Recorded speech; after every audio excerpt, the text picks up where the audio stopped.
Now it's 6 a.m. on WKYT this morning. Investigators identify the Lexington man killed in a motorcycle crash here in central Kentucky. Developing news out of Nepal after another series of strong earthquakes rocked the region. And cleanup is underway across parts of central Kentucky after a round of severe weather. Tracking, alerting, protecting. This is WKYT This Morning. Top of the morning to you from the WKYT News team as you get up and go here on your Tuesday. It's May 12th. I'm Bill Bryant. And I'm Rebecca Smith. You could call it the calm after the storm. It is that, and cooler temperatures after the heat, so that's good as well. Which will be nice. It'll be a little bit of relief for us, Micah. Yeah, it looks really good outside. Now, we're going to be holding on to really nice temperatures.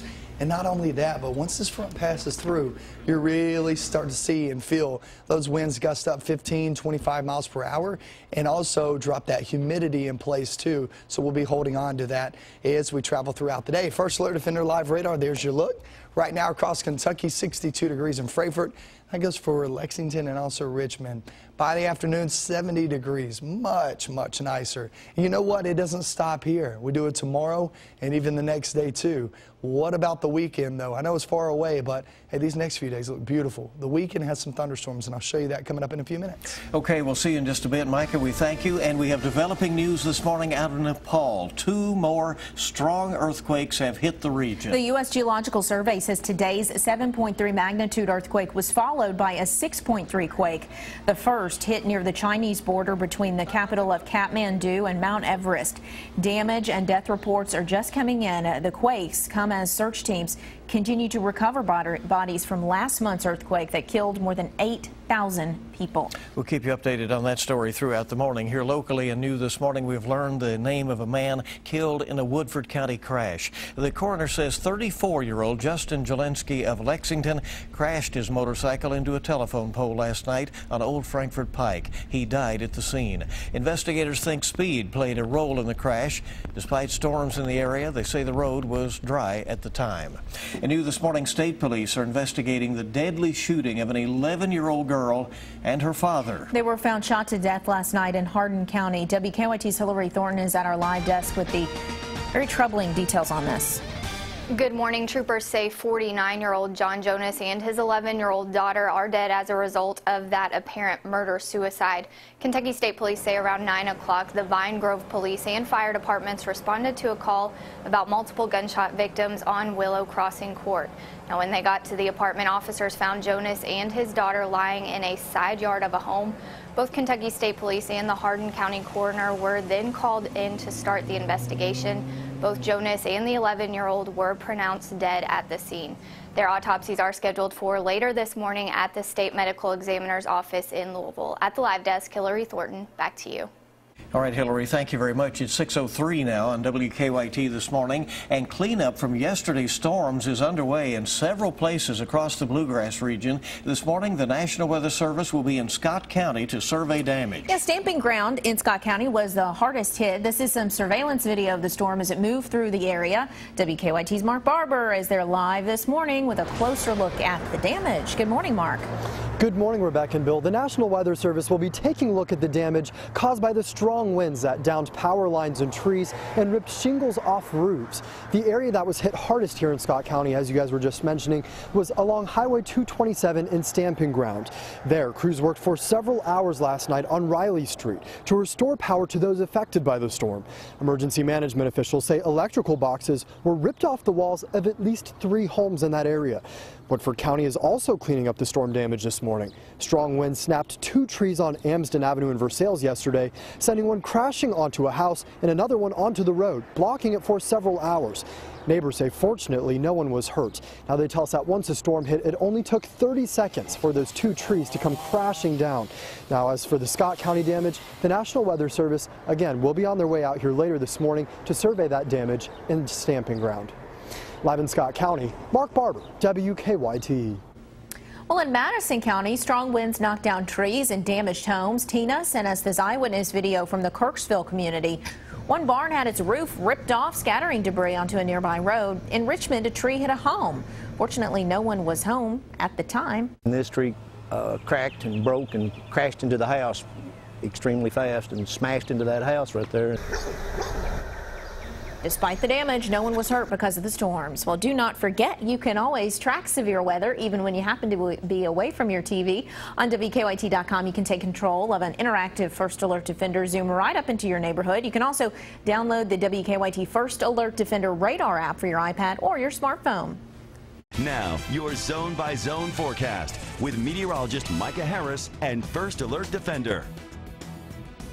Well, we're looking outside, seeing that mild air in place. You will not feel a difference this morning from the past several mornings, but you will feel a difference this afternoon. When I walked in here, Covington, we were at 63 degrees. Now 57 as that cooler air rushes on in. We're at 64 now in Richmond, and you look down toward the southeast, still holding on to those 60s throughout the day. So there's really not much going on this morning. The rain has already moved on out. And day part planner, it's mild, but watch these gusty winds. Once that front actually makes its way through, the rain's gone, but the front's still there. And once it does, then you're talking about anywhere from 15 to 25 mile per hour winds, and that will push in not just cooler air, but less humid air. So humidity will be down, and also those temperatures will feel fantastic. Legend forecasts, well, they take a break tomorrow and then they take off to get on the road. So this would be a good night or a good evening to take off and to go watch them play. Lexington Legends forecast 64 degrees out at Whitaker Bank Ballpark, and gusty winds. You may see a few home runs today. You put those balls up in the air and you're talking about getting carried by that wind, and it's see you later, goodbye. Cool feel as well, so head out there and check them out. 24-hour planner, go through the day, much nicer conditions at 70 degrees. That lower humidity will feel fantastic. However, once that sun sets, if you're heading out to the ball fields tonight, run, walk, whatever it may be, it'll be really nice weather, but it's still going to be on the cool side once that sun does set. Check out these pictures, Facebook pics of the day. This is from Donald Carroll, and this is in Richmond. Richmond did get hammered by one of those storms that rolled on through, and this was it. The storm moving into Richmond from Donald Carroll yesterday. But some of us actually did not see much rain. Facebook pics of the day show sunset absolutely gorgeous. And Amanda Carmen sent this one in from Lincoln County. I'm going to step back on here. Watch this. This is actually, when you see these, several of you have sent these in. When you see these, look at what is at the bottom of the screen. Clouds. And what they do is they just act as kind of something that shields that sunlight, and that's why you get the darker shade here, because those clouds are blocking that sunlight, and the sunlight's able to get through right here. That's what you're getting out of this. It's a pretty cool shot though, Amanda. We appreciate it very, very much. Did you know this? Last time temps were below average, the last time we were below average, April 30th. It's been a while, but you know what? Now we're getting rid of it, and we will see fantastic weather as we slide throughout the next few days. Check out this 7-day forecast. 70 today, 70 tomorrow, 78 on Thursday. Next few days look phenomenal if you have any plans. Friday and into your weekend, well, just know we could have a few rumbles of thunder to deal with as we start to see a front approach us, but most of this is just some pop-up thunderstorms toward the afternoon. Well, these next 2 or 3 days are what you think of when you think of nice May days, right? It will feel amazing. Because remember, typically we're around 73 degrees. Yeah. We're actually going to be below average the next few days. It's going to be nice. Yep. All right, Micah, thank you very much. Our time this morning is 6:08, and each morning we bring you weather and traffic together. Here's Officer Don with a look at what's happening on the roads. Good morning. Good morning. Well, second day of dealing with the situation on Alumni where it's closed between Nicholasville Road and Tate's Creek. We'll see how it goes today. Just don't forget that. That project's going to go on and on. No wrecks right now in the city. Traffic looks good on the circle. Let's get a quick look outside, and we'll show you what to expect as you plan to head out the door this morning. With a live look at the interstate, I-75 and 64, traffic is moving okay. No major delays there. On our Waze map, some live drivers on the way in. Reporting a normal ride so far on the inner and outer loops of the circle. Also see someone inbound on Harrodsburg Road just past Man of War, Clays Mill, same situation. And on the north side, no major problems here near Loudon Avenue. Of course, we'll keep you up to date throughout the morning. Now back to you in the studio. We know you will, and we thank you. And when you get in your car, you can listen to Officer Don and Deanne over there on 98.1 The Bull. If she's not ziplining. Or whatever. You From her story yesterday. And screaming as she went across. Yeah, I saw that. 6:09 on WKYT this morning. We're just getting started with all the latest news. We've got the latest from Nepal, where another major earthquake has rattled that nation. And is your new SUV able to keep your family safe? We'll have a look at some new crash test results that have come in, coming up on WKYT this morning.